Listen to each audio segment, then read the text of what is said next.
প্রথম সাফ ফুটসালের শিরোপা জিতল বাংলাদেশ। নিজেদের শেষ ম্যাচে সাবিনা 14-2 গোলে হারিয়েছে মালদ্বীপকে। প্রথমবারের মতো দক্ষিণ এশিয়ান ফুটবল ফেডারেশন আয়োজন করে নারী ও পুরুষ ফুটসাল টুর্নামেন্ট। অভিষেক আসরে চ্যাম্পিয়ন বাংলাদেশের নারীরা।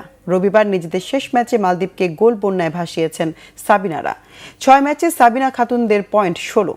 7 দেশের মধ্যে সর্বোচ্চ পয়েন্ট পেয়ে বাংলাদেশের মেয়েরা চ্যাম্পিয়ন হয়েছে।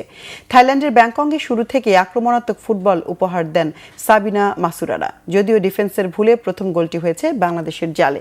নিজেদের গুছিয়ে নিয়ে দারুণভাবে ঘুরে দাঁড়ায় লাল সবুজের মেয়েরা। প্রথমার্ধে 6-1 গোলে এগিয়ে ড্রেসিং রুমে ফেরেন সাবিনা মাসুরারা। দ্বিতীয়ার্ধে বাংলাদেশ আরও 8 গোল করে। এই টুর্নামেন্টে এটাই কোনো গোল দলের সর্বোচ্চ গোলের কীর্তি। সাফ ফুটবলে সাবিনা খাতুনের নেতৃত্বে টানা 2 বার চ্যাম্পিয়ন হয়েছে বাংলাদেশ। এবারও ফুটসালেও তার হাত ধরে এলো সাফল্য। এই ম্যাচে সাবিনা পেয়েছেন সর্বোচ্চ 4টি গোল করেন।